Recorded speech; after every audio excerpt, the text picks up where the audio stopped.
Hi friends, ఈరోజు వార్తల్లో నిలిచిన కరెంట్ అఫైర్స్లోని మొదటి అంశం, తెలంగాణ రాష్ట్రానికి నూతన గవర్నర్గా సిపి రాధాకృష్ణన్ ఎంపికయ్యారు. సిపి రాధాకృష్ణన్ 18వ లోక్సభ ఎన్నికల దృష్ట్యా ఇదివరకున్న గవర్నరు తమిళిసై సౌందరరాజన్ రాజీనామా చేసిన నేపథ్యంలో జార్ఖండ్ రాష్ట్ర గవర్నర్గా పనిచేస్తున్న సిపి రాధాకృష్ణన్ను తెలంగాణకి బాధ్యతలు నిర్వహించాల్సిందిగా కేంద్ర ప్రభుత్వం కోరింది. దీనికి దృష్ట్యా రాష్ట్రపతి ద్రౌపది ముర్ము ఆమోదించారు ఈ నియామకాన్ని. సిపి రాధాకృష్ణన్ జార్ఖండ్ గవర్నర్గా అదనపు బాధ్యతలను జార్ఖండ్ గవర్నర్గా ఉంటూ తెలంగాణ రాష్ట్రానికి అదనపు బాధ్యతలను ఇతనికి అప్పగించారు. రాష్ట్రపతి కార్యాలయం మంగళవారం ఈ నోటిఫికేషన్ విడుదల చేసింది. హైదరాబాద్లోని రాజ్భవన్కు చేరుకొని అటు బుధవారం ఉదయం 11:15 రాజ్భవన్లో నిర్వహించనున్న కార్యక్రమంలో తెలంగాణ గవర్నర్గా రాధాకృష్ణన్ బాధ్యతలు స్వీకరిస్తారని, ఆయనతో హైకోర్టు ప్రధాన న్యాయమూర్తి జస్టిస్ అలోక్ ఆరాదే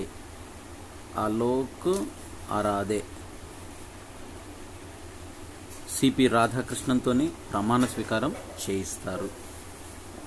ఇక సిపి రాధాకృష్ణన్ యొక్క బయోడేటా చూసినట్లయితే 1957 మే 4వ తేదీన సిపి రాధాకృష్ణన్ తమిళనాడు రాష్ట్రంలో కోయంబత్తూరులోని లోక్సభ స్థానం నుంచి 2 సార్లు భారతీయ జనతా పార్టీ తరఫున కోయంబత్తూరులో జన్మించారు. ఇతను లోక్సభ స్థానం నుంచి 2 సార్లు భారతీయ జనతా పార్టీ తరఫున ఎంపికయ్యారు. తమిళనాడుకు భారతీయ జనతా పార్టీ రాష్ట్ర అధ్యక్షుడిగా పనిచేశారు. 2016 నుంచి 19 వరకు ఆల్ ఇండియా కాయర్ బోర్డు చైర్మన్గా సేవలను అందించారు. తమిళనాడు భారతీయ జనతా పార్టీ సీనియర్ నాయకుల్లో ఒకరిగా గుర్తింపు పొందారు. 2023 ఫిబ్రవరి 18న జార్ఖండ్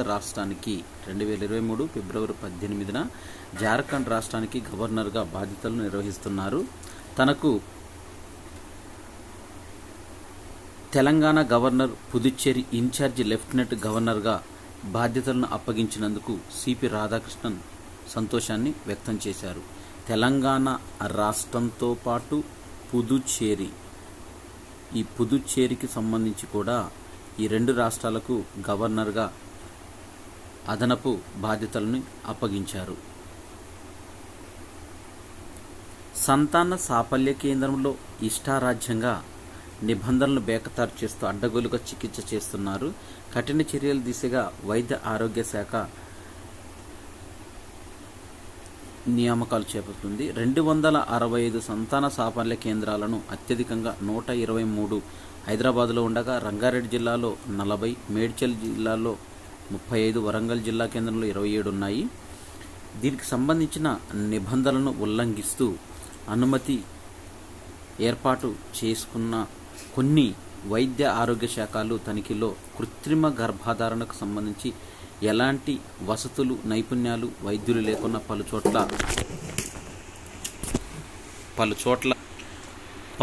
ప్రధానంగా జిల్లా కేంద్రాల్లో సంతాన సాఫల్య కేంద్రాల నిర్వహణ అస్తవ్యస్తంగా ఉందంటూ లింగ నిర్ధారణ పరీక్షలు కూడా ఉదంతాలు వెలుగు చూశాయి. ఈ స్కానింగ్ సెంటర్లో యథేచ్ఛగా లింగ నిర్ధారణ పరీక్షలనేవి జరుపుతున్నారు. దీనికి సంబంధించిన స్కానింగ్ సెంటర్లపైన కూడా పలు చర్యలను తీసుకుంటున్నారు. ఇక హైదరాబాదు, ఖమ్మము, రంగారెడ్డి మొదలైన మెయిన్ సిటీస్లలో ఇన్విట్రో ఫర్టిలైజేషన్ ద్వారా వీరు సంతాన సాఫల్య కేంద్రాలను నిర్వహిస్తున్నారు. బాధితుల నుంచి ₹1,00,000 ఖర్చు చేస్తున్నా కానీ చివరికి మోసపోతున్నారంటూ దీనిపైన ఆరోపణలు ఎదుర్కొంటున్నారు. భౌగోళిక గుర్తింపుతో అన్నదాతలకు లబ్ధి చేకూరుతుందని జియోగ్రాఫికల్ ఇండెక్స్ దీని ప్రధాన కేంద్రము చెన్నై ప్రధాన కేంద్రంగా పనిచేస్తుంది. దీనిలో తెలంగాణలో పూలు, పండ్లు, ఇతర ఉద్యాన ఉత్పత్తులకు మేధో సంపత్తి హక్కుల సాధన కోసం పేటెంట్ హక్ నిపుణుడు రిజల్యూట్ ఫర్ ఐపి సంస్థ, రిజల్యూట్ ఫర్ ఐపి అనే ఒక సంస్థ లీగల్ విభాగ అధిపతిగా సుభజిత్ సహా తెలిపారు. విశ్వవిద్యాలయాలు, రైతులు, ప్రభుత్వము కలిసికట్టుగా ముందుకు వస్తే రాష్ట్రం నుంచి అనేక ఉత్పత్తులకు భౌగోళిక గుర్తింపు తేవచ్చని పేర్కొన్నారు. రాజేంద్రనగర్లోని ఉద్యానవన కళాశాలలో తెలంగాణ రాష్ట్ర ఉద్యానవన సంబంధించి దీంట్లకు పండ్లకు సరైన గుర్తింపు, తెలంగాణలో పూలకు పండ్లకు ఎక్కువగా భౌగోళిక గుర్తింపు పొందిన ఉత్పత్తులను పంటలతో రైతులు 20% నుంచి 30% పెంచొచ్చని, ఈ భౌగోళిక గుర్తింపు పొందడానికి అవకాశం ఉన్నట్టు, భౌగోళిక గుర్తింపు పొందిన ఉత్పత్తుల వివరాలను దరఖాస్తు చేసుకోవాల్సిన విధానాన్ని కూడా ఆయన వివరించారు. నష్టాల తగ్గింపుకు ప్రత్యామ్నాయంగా ఉపాధి వైపు దృష్టి సారించారని, ముందస్తు వాతావరణ సూచనలతో రైతులకు మేలు జరుగుతుందంటూ రాష్ట్రంలో షికాగోకు సంబంధించిన విశ్వవిద్యాలయ అధ్యయనంలో వెల్లడి చేశారు. దీనికి సంబంధించిన సాగు చేసే పంటల రకాలు మార్పు, విస్తీర్ణం దృష్ట్యా కుదించటంపైన రైతులు ఆరోపణలు చేస్తారని, తద్వారా ఆర్థికంగా నష్టపోతారని వీరు పేర్కొన్నారు. 18వ లోక్సభ ఎన్నికలు సమీపిస్తున్న వేళ బలం చాటేలా ప్రచారాన్ని ముమ్మరం చేస్తున్నారు. దీనికోసం సామాజిక మాధ్యమాలను విరివిగా వాడుతున్న నేతలు ఆయా కంపెనీలకు లక్షల రూపాయలు చెల్లించి వారు తమ యాడ్స్ని రెడీ చేసుకొని ముందస్తుకు తీసుకెళ్తున్నారు. గ్రామాల వారీగా వాట్సాప్ గ్రూపులను ఏర్పాటు చేసి వీరు ఫేస్బుక్, ఇన్స్టాగ్రాము, వాట్సాప్ ఇలాంటి వాటి ద్వారా తమ ఎన్నికల ప్రచారాన్ని ముమ్మరం చేసుకుంటున్నారు. మొత్తము సోషల్ మీడియాను ఉపయోగించి ఆర్టిఫిషియల్ ఇంటెలిజెన్స్ రోజు రోజుకి విపరీతమైన ఆవిష్కరణలతో ముందుకొస్తున్న వేళ ఈ ఆర్టిఫిషియల్ ఇంటెలిజెన్స్ ద్వారా కొత్త పాటలను సృష్టించటానికి ఏర్పాట్లు చేస్తున్నారు. పాట శీర్షికను నిర్ణయించి సెకండ్ల నిడివి గల పాటను ముందుంచుతుంది. అయితే దీనికి ఉచిత యూజర్లు తమ మ్యూజిక్ ట్రాక్స్ను అమ్ముకోవడానికి కుదరదు. ఇందుకోసం చందా కట్టాల్సి ఉంటుంది. ప్రస్తుతం ప్రో, ప్రీమియర్ చందాలు అందుబాటులో ఉన్నాయి. చవక ప్రో చందా నెలకు 830 రూపాయలతో ఇది మొదలవుతుంది. సి విజిల్ యాప్ ఎలక్షన్స్ సమీపిస్తున్న వేళ సి విజిల్ యాప్ ద్వారా కేవైసి నో యువర్ కస్టమర్స్ లాగానే మన అభ్యర్థి చరిత్రను తెలుసుకునే విధంగా ఎలక్షన్లో పోటీ చేసే అభ్యర్థి యొక్క నో యువర్ క్యాండిడేట్ బ్యాంక్స్ మన దగ్గర ఏ విధంగా కేవైసీ తీసుకుంటాయో అదేవిధంగా నో యువర్ క్యాండిడేట్ మనం తెలుసుకోవచ్చు. దీన్ని సి విజిల్ యాప్ ఉపయోగించి దీని ద్వారా ఫోటో తీసి వీడియోను రికార్డ్ చేసి అప్లోడ్ చేస్తే యాప్లోని GIS మ్యాప్ ఫీచర్స్తోని దానంతట అదే లొకేషన్స్ను గుర్తిస్తుంది. అదేవిధంగా ఈ ఎన్నికల ప్రధాన కమిషనరు ఇటీవల అప్లోడ్ చేసిన iOS వేదికలు ఇవన్నీ కూడా మనకు సి విజిల్ యాప్ ద్వారా తెలుసుకునే ఏర్పాటును కేంద్ర ఎన్నికల సంఘం తయారు చేసి ముందుంచింది. ఊపిరితిత్తులతో ప్రపంచ రికార్డును సృష్టించాడు. ఈ ఫోటోలో కనిపిస్తున్న వ్యక్తిని మనము the man in iron lung అని అంటారు. ఇతను పాల్ అలెగ్జాండర్. ఇతను అమెరికాకు చెందిన పాల్ అలెగ్జాండర్ సుదీర్ఘకాలంగా పెట్టెలా కనిపించే ఐరన్ లంగ్ శ్వాస తీసుకోవడానికి తోడ్పడే సాధనం. దీన్ని పాల్ అలెగ్జాండర్ ఉపయోగించడం ద్వారా ఇతన్ను the man of iron lung అని పిలుస్తున్నారు. ఆయన మరణంతో ఐరన్ లంగ్ మరొకసారి ప్రాచుర్యంలోకి వచ్చింది. ఇది ప్రాణాలను కాపాడే వెంటిలేటర్, ICUల రూపకల్పనకు దారితీసింది. ఇంతకీ అందుబాటులో దీంట్లో ఐరన్ లెగ్ సంబంధించిన విషయాలను పాల్ అలెగ్జాండర్ అమెరికాకు చెందిన పాల్ అలెగ్జాండర్ పాల్ అలెగ్జాండర్ అనే వ్యక్తిని the man in iron lung అనే పేరుతోని ఇతన్ని మనం పిలుస్తాము. ల్యాప్టాప్లకు వైర్లెస్ ఛార్జర్ని తయారు చేశారు డాక్టర్ పేర్లి సురేష్ బాబు గారు. ఇది అతను సృష్టించిన వైర్లెస్ ఛార్జర్ పరికరం. నీట్లో ఎన్ఐటి వరంగల్లో నేషనల్ ఇన్స్టిట్యూట్ ఆఫ్ టెక్నాలజీ ఎన్ఐటిలో పనిచేస్తున్నారు ఇతను. వైర్లు అవసరం లేని ఛార్జర్ను ఆవిష్కరించారు. వరంగల్ జాతీయ సాంకేతికత సంస్థ నీటి పరిశోధకులు ఎలక్ట్రికల్ ఇంజనీరింగ్ విభాగంలో సహాయాచార్యుడిగా డాక్టర్ సురేష్ బాబు పేర్లి పనిచేస్తున్నారు. వైర్లెస్ ల్యాప్టాప్ ఛార్జర్ను విత్ కూలింగ్ ప్యాడ్ ఆవిష్కరణకు యూకే మేధో హక్కు పేటెంట్ దక్కింది. వైరు లేకుండా విద్యుత్తును సరఫరా చేసే వైట్రిసిటీ పరిజ్ఞానాన్ని ఉపయోగించారు. వైట్రిసిటీ అనే పరిజ్ఞానాన్ని ఉపయోగించి దీన్ని 7 నెలల పాటు శ్రమించి పరికరాన్ని ఆయన కనుగొన్నారు. సాధారణంగా కంప్యూటర్లను ఏసీ గదుల్లో పెడితే వాటి పనితనం బాగుంటుంది. ఈ క్రమంలో అధిక ఉష్ణోగ్రత ఉన్న వాతావరణంలోనైనా ల్యాప్టాప్ వేడెక్కకుండా ఉండేందుకు మొదట ఒక కూలింగ్ ప్యాడ్ను సురేష్ బాబు రూపొందించారు. ఇందులో ఒక ఫ్యాన్ తిరుగుతూ ఉంటుంది. ఈ కూలింగ్ ప్యాడ్కు ఒక ఛార్జింగ్ పాయింట్ను ఇచ్చారు. దీంతో మ్యాగ్నెటిక్ పోర్ట్ ఉంటుంది. విద్యుత్ ప్లగ్ వద్ద ఉండే చిన్నపాటి ట్రాన్స్మిటర్ నుంచి ల్యాప్టాప్ పోర్టుకు అమర్చిన రిసీవర్ అయస్కాంత శక్తి ద్వారా విద్యుత్ అందుతుందని సురేష్ బాబు వివరించారు. 10 మీటర్ల దూరం వరకు ఇది పనిచేస్తుందని, ఛార్జింగ్ కావడం దీనికి మరో ప్రత్యేకత అని తెలిపారు. సురేష్ బాబు గతంలో ఒక ఆస్ట్రేలియా 5 భారతీయ పేటెంట్లు కూడా ఇతనికి దక్కాయి. డాక్టర్ పేర్లి సురేష్ బాబు. యువతలో ఆదుర్దాను గుర్తించే ఆర్టిఫిషియల్ ఇంటెలిజెన్స్. ఆదుర్దా రుగ్మతలు కలిగిన వారికి కృత్రిమ మేధ ఆర్టిఫిషియల్ ఇంటెలిజెన్స్ ఏఐతో వారి మెదడును ఆకృతిని విశ్లేషించడం ద్వారా సాధ్యమని తెలిపారు. ఆర్థిక సమస్యలు తొలుత కౌమార ప్రాయంలో యవ్వన దశ ప్రారంభంలో కనిపిస్తాయి. దీనివల్ల ప్రపంచవ్యాప్తంగా లక్షల మంది యువతుల్లో భావోద్వేగ, సామాజిక, ఆర్థిక రుగ్మతలనేవి తలెత్తాయి. అయితే మెదడులో ఏ భాగాలను ఏ సమస్యలతో ప్రమేయం లేకుండా ఉన్నదానిపైన స్పష్టత లేకుండా నెదర్లాండ్స్లోని లైడెన్ విశ్వవిద్యాలయ శాస్త్రవేత్తలు పరిశోధనలో ఇందుకు 10 నుంచి 25 ఏళ్ల వయసు మధ్య ఉన్నవారిని 3500 మంది పైన ఈ ప్రయోగాన్ని చేశారు. దీనికి సంబంధించిన లెర్నింగ్ సాధనాన్ని డేటా విశ్లేషణ ద్వారా యంత్రాలకు అభ్యసన నైపుణ్యాన్ని అందించి దీనికి సంబంధించి వివరాలను పొందుచేసి అంతర్గతంగా పరిణామం వంటి వాటిని పరిశీలించారు. 23న గంట సేపు లైట్లు ఆర్పేయాలని దీనికి సంబంధించిన రాష్ట్ర అటవీ పర్యావరణ శాఖ ముఖ్య కార్యదర్శి వాణిప్రసాద్ కోరారు. మంగళవారం సచివాలయంలో ఎర్త్ అవర్ పోస్టర్ను కూడా ఆవిష్కరించారు. ఈ సందర్భంగా ఆమె మాట్లాడుతూ వాతావరణ మార్పులు, జీవ వైవిధ్యం నష్టం, పర్యావరణాన్ని రక్షించడానికి ప్రభుత్వ కార్యాలయాలు, ప్రభుత్వ సంస్థలు స్విచ్ ఆఫ్ పవర్ ద్వారా ఎర్త్ అవర్ను పాటించాలనుకుంటున్నారు.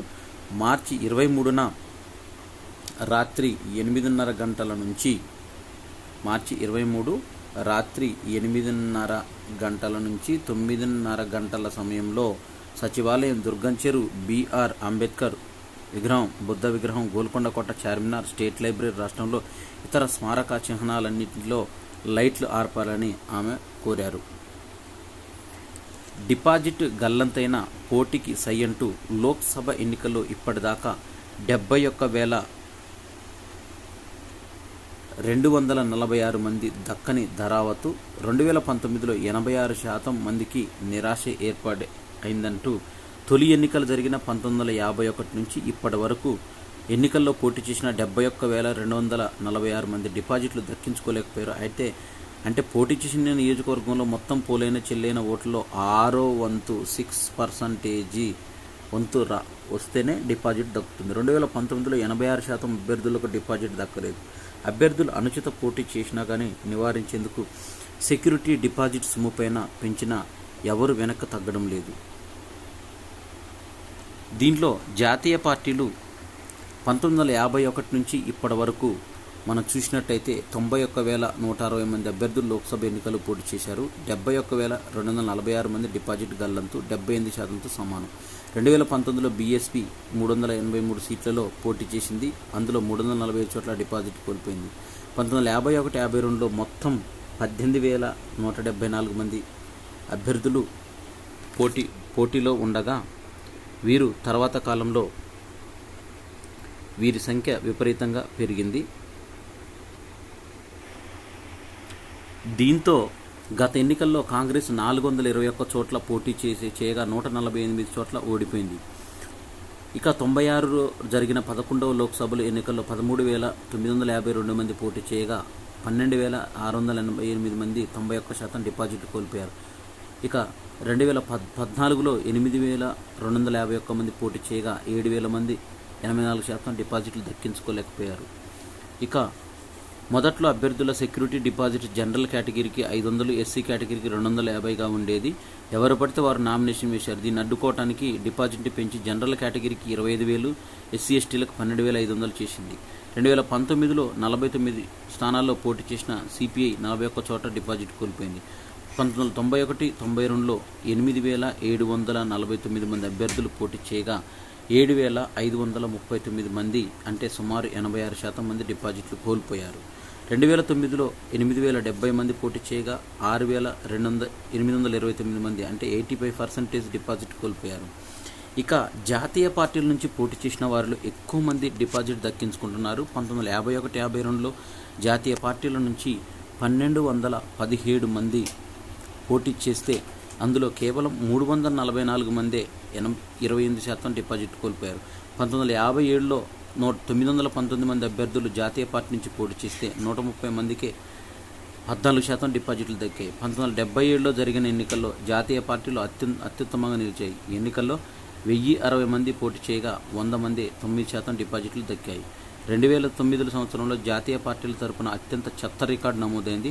1,623 మంది పోటీ చేయగా 779 మంది అంటే 40%కు పైగా డిపాజిట్లు అనేవి వీరు కోల్పోయారు. ఇక ఎన్నికలకు సంబంధించి 18వ లోక్సభకు సంబంధించి నేడు తొలి నోటిఫికేషన్ విడుదలైంది. 102 స్థానాల్లో లోక్సభ స్థానాల్లో నామినేషన్లు అనేవి శ్రీకారం చుట్టారు. బీహార్లోని సీట్ల పంపకపైన అసంతృప్తిపై వ్యక్తం చేశారు. కేంద్ర మంత్రి పదవికి పశుపతి పరాస్ రాజీనామా చేశారు. నెక్స్ట్ ఉద్ధవ్కు చెక్ పెట్టేందుకు రంగంలోకి రాజ్ ఎన్డీఏ మహావ్యూహం చేపట్టనుంది. దీనికి సంబంధించిన జార్ఖండ్ ముక్తి మోర్చాకు షాక్ ఇచ్చేలా భారతీయ జనతా పార్టీలో సీతా సోరెన్ చేరడం గమనార్హం. ఇక భారత్లో ప్రపంచవ్యాప్తంగా అదేవిధంగా అత్యధిక ఉష్ణ సంవత్సరంగా 2023 సంవత్సరము నమోదైంది. గతంలో ఎన్నడూ లేనంతగా వేడెక్కిన నేల, నీటి ఉపరితలాలు. దీనికి సంబంధించిన ఐక్యరాజ్య సమితి యునైటెడ్ నేషన్స్ ఆర్గనైజేషన్ విభాగం వెల్లడించింది. భూమాత తీవ్ర జ్వరంతో వణికిపోతున్నట్లుగా 2023 సంవత్సరంలో ఈ విపత్తులు ఎన్నడూ లేనంతగా పెరిగిపోయాయి. 2023లో ప్రపంచవ్యాప్తంగా కర్బన ఉద్గారాలు అనేవి అత్యధికంగా విడుదలయ్యాయి. 2024లో కూడా రికార్డు స్థాయిలో ఉష్ణోగ్రతలు నమోదు కాబోతున్నాయి. తరుముకొస్తున్న ముప్పును తప్పించుకోవడానికి నిర్దేశించిన పర్యావరణ పరిరక్షణ సూత్రాలను మెరుగుపరుచుకోవాలని, భూతాపం 1.5 డిగ్రీల సెల్సియస్కి మించి పెరిగితే లక్షిత ఉష్ణోగ్రత స్థాయి ఇంకా దిగువకు నిర్ణయించుకునేలా ప్రపంచం ఏకతాటిపైకి రావాలని పిలుపునిచ్చింది. ఈ సందర్భంగా 2023 మార్చి నుంచి 2024 ఫిబ్రవరితో ముగిసిన 12 నెలల కాలంలో నిర్దేశితంగా 1.5 డిగ్రీ సెల్సియస్ ఉష్ణోగ్రతను పెరిగింది. ఇక 2023లో 90% సముద్ర జలాలు ఉపరితలాలు ఒక్కసారైన వడగాలులు చవిచూశాయి. హిమనీ నదంలో 1950 నాటి నుంచి ఇప్పటి వరకు ఎప్పట్లో సంభవించిన పలు అంశాలు అంటార్కిటికా సముద్రంలో మంచు కనిష్ట స్థాయికి పడిపోయింది. 2022లో కన్నా పునరుత్పాదక ఇంధనాల ఉత్పత్తి పెరగటమే దీనికి కారణమని తెలిపారు. హమాస్కు భారీ దెబ్బ ఎదురైంది. ఇజ్రాయెల్ దాడిలో కమాండర్స్ ఇస్సా హతమయ్యారు. దీనికి సంబంధించిన మార్వాన్ ఇస్సా పతనమయ్యారు. దీంతో అమెరికా జాతీయ భద్రతా సలహాదారు జక్ సలీవాన్ ప్రకటించారు. వలస కూలీలకు 2 నెలల్లోగా రేషన్ కార్డులు ఇవ్వాలని రాష్ట్రాలకు సుప్రీంకోర్టు ఆదేశించింది. ఏప్రిల్ 20న ఇచ్చిన ఆదేశాలను అమలు కాకపోవడంతో జస్టిస్ హిమా కోహ్లీ, జస్టిస్ అసహదుద్దీన్ అమానుల్లా ధర్మాసనం వ్యక్తం చేశారు. 80 కోట్ల రేషన్ కార్డులు ఈకేవైసీ అప్డేట్ చేయడంతో జాతీయ ఆహార భద్రతా చట్టం కింద నిర్దేశించిన కోటాల్లో సంబంధించిన నిబంధనలు అనేవి లేకుండా చూసి వీటికి కీలక పాత్ర పోషించి వారి హక్కులను విస్మరించరాదని సర్వోన్నత న్యాయస్థానం కోరింది. వలస కూలీలకు రేషన్ కార్డులు జారీ చేయడం వల్ల వారి ఆహార భద్రతను కాపాడవచ్చని తెలిపింది. మొయిత్రా పైన ఆరోపణలపైన సిబిఐ దర్యాప్తుకు లోక్పాల్ ఆదేశాన్ని జారీ చేసింది. తృణమూల్ కాంగ్రెస్ నేత మహువా మొయిత్రా పైన వచ్చిన ప్రశ్నకు నగదు ఆరోపణల దర్యాప్తు చేయాలంటూ సిబిఐను మంగళవారం లోక్పాల్ ఆదేశించింది. అనైతిక ప్రవర్తనతోనే గత డిసెంబర్లో మొయిత్రా లోక్సభ నుంచి బహిష్కరణకు గురయ్యారు. హర్యానాలోని సోనిపత్ జిందాల్ గ్లోబల్ యూనివర్సిటీ విద్యార్థులు సిబ్బంది మంగళవారం జాతీయ జెండా ఆకారంలో నిల్చుని గిన్నిస్ ప్రపంచ రికార్డులను సొంతం చేసుకున్నారు. ఫ్లాగ్ ఫౌండేషన్ ఆఫ్ ఇండియా సహకారంతో ఈ కార్యక్రమాన్ని వీరు విజయం చేశారు.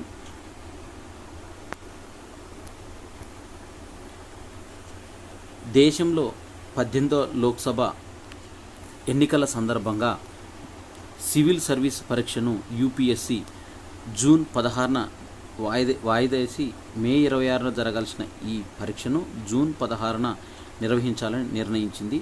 సాధారణంగా దేశంలో ఎలాంటి పరిస్థితులు ఎదురైనా కానీ సివిల్ సర్వీస్ పరీక్షలు అనేవి సాధ్యంగా వాయిదా కావు.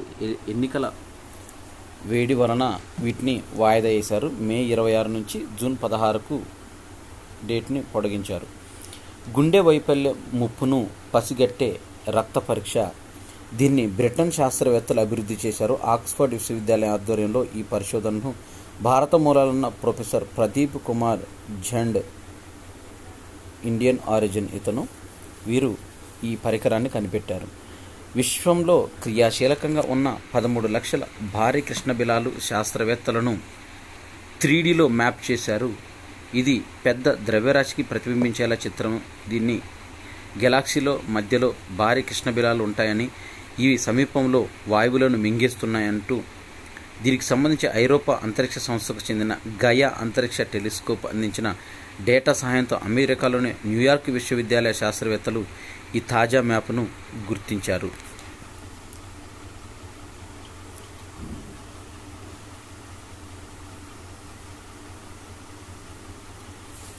అంతర్జాతీయ డ్రగ్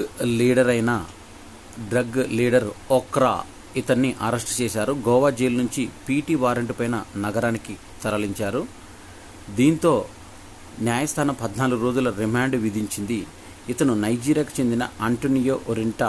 ఆల్ ఇండియా ఓక్రా కొన్నేళ్ల క్రితం వ్యాపారం చేసి భారత్కు వచ్చాడు. గోవా కేంద్రంగా నిషేధిత డ్రగ్స్ సప్లై చేస్తుండటంతో ఇతన్ని అదుపులోకి తీసుకున్నారు. డ్రగ్స్ దందాన్ని ఆపేయాల్సిందిగా ఇతనికి సలహాలు ఇచ్చారు. హాని చేసే సమాచారానికి అడ్డుకట్ట వేయాలని, దీని ఆట కట్టించాలని రంగంలోకి భారత సైబర్ నేరాల సమన్వయ కేంద్రం ఎంటర్ అయింది. సోషల్ మీడియా వినియోగం విస్తృతమైన తర్వాత సమాచారాన్ని శరవేగంగా అందరికి చేరిపోతుంది. దీంతో పెద్ద ఎత్తున తప్పుడు సమాచారం ఉంటుందంటూ ఒకరిపై ఒకరు విమర్శలు గుప్పించుకోవడం వంటివి జరుగుతున్నాయి. ఉదాహరణకు హైదరాబాద్లో మత విద్వేషాలు రెచ్చగొట్టేలా ఏదైనా సందేశం ప్రసారం అవుతుందని ఎవరైనా గుర్తిస్తే పోలీసులు దానిపైన కేసు నమోదు చేసి దర్యాప్తు చేపడతారు. ఈ సమాచారం ఎక్కడి నుంచి వచ్చిందో, వారికి దాని మూలం ఎక్కడుందో తెలుసుకోవడానికి చాలా సమయం పడుతుందని ఈ సందర్భంగా తెలిపారు. I4Cని నోడల్ ఏజెన్సీగా గుర్తించారు. I4C చెప్పాల్సి ఉంటుంది. దీనికి I4Cని గుర్తించి దీనికి కేంద్ర హోంమంత్రిత్వ శాఖ I4Cని కట్టడి చేయాలని తెలిపింది. రాకెట్ లాంచర్ ప్రయోగాలను పరీక్షించిన కిమ్ జోంగ్ ఉన్ ఉత్తర కొరియా అధ్యక్షుడు. ఇతను సూపర్ లార్జ్ బహుళ రాకెట్ లాంచర్స్ను ప్రయోగించారు. దీంతో దక్షిణ కొరియా, జపాన్ పేర్కొన్న మరుసటి రోజే ఈ ప్రకటనను రావడం గమనార్హం. భారత్లో పెరిగిన చేపల వినియోగం త్రిపురలో అత్యధికంగా ఉన్నట్టు 81% ఇవి పెరిగాయి. 2005లో 4.9 కిలోలుగా ఉన్న వార్షిక తలసరి వినియోగం 2021 వచ్చే నాటికి 8.89 కిలోలు పెరిగినట్టు తెలిపింది.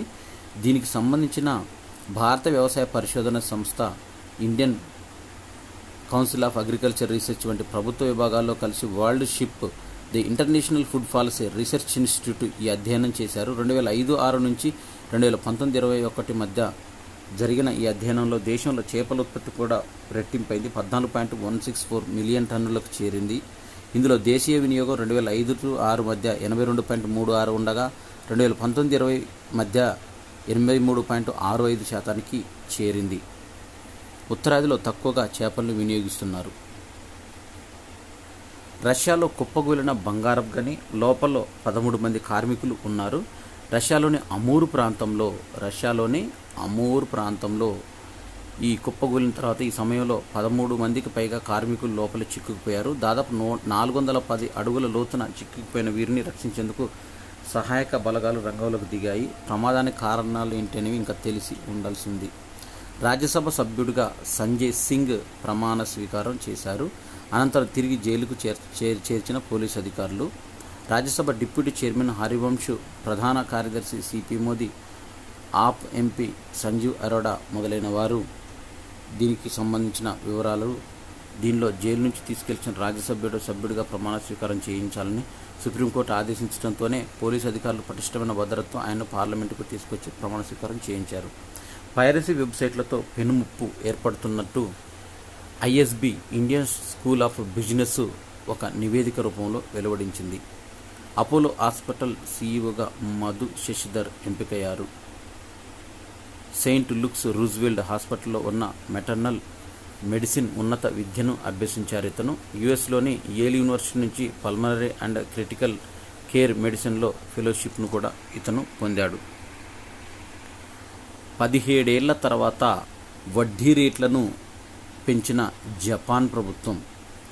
దీంట్లో ఆర్థిక వ్యవస్థకు ఎంతో కాలం నుంచి కొనసాగుతూ వచ్చిన ప్రతికూల రేట్ల విధానానికి చరమగీతం పాడి -0.1% ఉన్న వడ్డీ రేటును 0.1 శ్రేణికి సవరించింది. 2007 ఫిబ్రవరి తర్వాత జపాన్ వడ్డీ రేట్లను పెంచడం ఇదే తొలిసారి.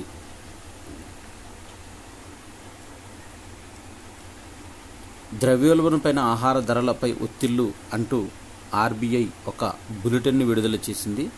దీంట్లో గత నెలలో 5.09% నమోదైంది.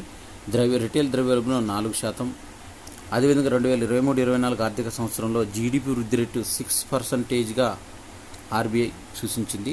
జీడిపి వృద్ధి రేటు 2023-24లో 6% గ్రోత్ రేటును సూచించింది. 8% పైన వార్షిక వృద్ధి ఉండొచ్చంటూ ఆర్బీఐ బులెటిన్ విడుదల చేసింది. 2021-24 మధ్య దేశ స్థూల దేశీయోత్పత్తి జీడిపి వృద్ధి సగటు 8%గా ఉంటుందంటూ దీంట్లో తెలిపింది. టాంజానియాలో బంగారం, లిథియం నిల్వలు గుర్తించిన డెక్కన్ గోల్డ్ మైన్స్ అనే ఒక సంస్థ. దీనిలో 11,524 నిల్వలను గుర్తించి విద్యుత్ వాహనాల్లో ఉపయోగించే బ్యాటరీల తయారీకి లిథియం ఎంతో ముఖ్యమైనదని, అంతర్జాతీయంగా విస్తరించేందుకు ఈ లిథియం నిల్వల గుర్తింపు ఎంతో తోడ్పడుతుందని సంస్థ మేనేజింగ్ డైరెక్టర్ హనుమప్రసాద్ మొధాలి వెల్లడించారు. ఎగుమతులు $450 బిలియన్ చేరొచ్చని FIEO, federation of Indian exports organisations నూతన అధ్యక్షుడైన అశ్విని కుమార్ వెల్లడించారు. హోటల్ అసోసియేషన్ ఆఫ్ ఇండియా అధ్యక్షుడిగా 2 ఏళ్ల కాలానికి కేబీ ఖచ్రూ ఎన్నికయ్యారు. రష్యా అధ్యక్షుడిగా వ్లాదిమిర్ పుతిన్ వరుసగా 5వసారి ఎన్నికయ్యారు. 7.6 కోట్ల మంది అంటే 87.29% ఆయనకు ఓట్లేశారు. ఇది ఇన్ని ఎక్కువ ఓట్లు రావడం ఇదే తొలిసారి. 2024 మార్చి 18న రష్యా ఎన్నికల సంఘం వెల్లడించింది. ప్రధానిగా అధ్యక్షుడిగా కలిపి మొత్తం గత 24 ఏళ్లుగా అధికారంలో కొనసాగుతున్న వ్లాదిమిర్ పుతిన్ రష్యాను సుదీర్ఘకాలంగా పరిపాలించారు. తెలంగాణ గవర్నర్ డాక్టర్ తమిళిసై సౌందరరాజన్ తన పదవికి రాజీనామా చేశారు. Puducherry incharge lieutenant governor LG పదవికి కూడా రాజీనామా సమర్పించారు. 2024 మార్చి 18న లేఖ పంపారు. 2019 సెప్టెంబర్ 1న తెలంగాణ రాష్ట్ర గవర్నర్గా నియమితులయ్యారు. 2021 ఫిబ్రవరి 16న పుదుచ్చేరి ఇన్ఛార్జి లెఫ్టినెంట్ గవర్నర్గా అదనపు బాధ్యతలు చేపట్టారు. భారత shooter Akhil Sheoran Polish grand prix పోటీల్లో ప్రపంచ రికార్డు నమోదు చేశారు. 2024 మార్చి 18న ఢిల్లీలో జరిగిన పురుషుల 50 మీటర్ల రైఫిల్ 3 పొజిషన్స్తో రెండో మ్యాచ్ అతడు 468.4 స్కోరుతో స్వర్ణం గెలిచాడు. ఈ క్రమంలో ప్రపంచ రికార్డు 466ను తిరగరాశారు. భారత దిగ్గజ క్యూ ఆటగాడు పంకజ్ అడ్వాణి అరుదైన గౌరవం దక్కింది. చైనాలోని షాంగ్రోలో ఉన్న ప్రపంచ బిలియర్డ్స్ హాల్ ఆఫ్ ఫేమ్ మ్యూజియంలో పంకజ్కు చోటు దక్కింది. ఇటీవల బిలియర్డ్స్ లాంగ్ ఫార్మాట్ టోర్నీలో సహచరుడు సౌరభ్ కొఠారిని ఓడించి అడ్వాణి 26వ ప్రపంచ టైటిల్ను కైవసం చేసుకున్నాడు. ప్రపంచ బిలియర్డ్స్ హాల్ ఆఫ్ ఫేమ్ మ్యూజియంలో చోటు దక్కించుకోవడం గొప్ప గౌరవంగా భావిస్తున్నానంటూ తెలిపారు. 18 బిలియర్డ్స్, 8 స్నూకర్ ఛాంపియన్ టైటిల్స్ అతని ఖాతాలో ఉన్నాయి. భారత వెటరన్ టేబుల్ టెన్నిస్ ఆటగాడు అచంట శరత్ కమల్ తాజా పురుషుల సింగిల్స్ ర్యాంకింగ్లో 34వ స్థానంలో నిలిచాడు. ఐపీఎల్లోనూ స్మార్ట్ రీప్లే సిస్టమ్ తీసుకురావాలని ప్రవేశపెడుతున్నారు. ఈ విధానంలో మైదానంలోని 8 హైస్పీడ్ కెమెరాలతో తీసి వీడియోలను హ్యాక్ అయి ఆపరేటర్ల ద్వారా టీవీ అంపైర్ నేరుగా పరిశీలించవచ్చు. అంపైర్ కోరుకున్న కోణాల్లో ఆపరేటర్ ఫీడ్గా అందిస్తారు. గతంలో టీవీ బ్రాడ్కాస్టింగ్ అందించే ఫీడ్ అంపైర్లకు అందుబాటులో ఉండేది. ఇప్పుడు కొత్త విధానం వల్ల టీవీ అంపైర్ మునుపటి కంటే ఎక్కువ దృశ్యాలను భిన్న కోణాలతో చూడవచ్చు. ఇవి మార్చి 20, 2024కు సంబంధించిన కరెంట్ అఫైర్స్. ఈ వీడియో నచ్చినట్టయితే లైక్ చేయండి, షేర్ చేయండి, కామెంట్ చేయండి.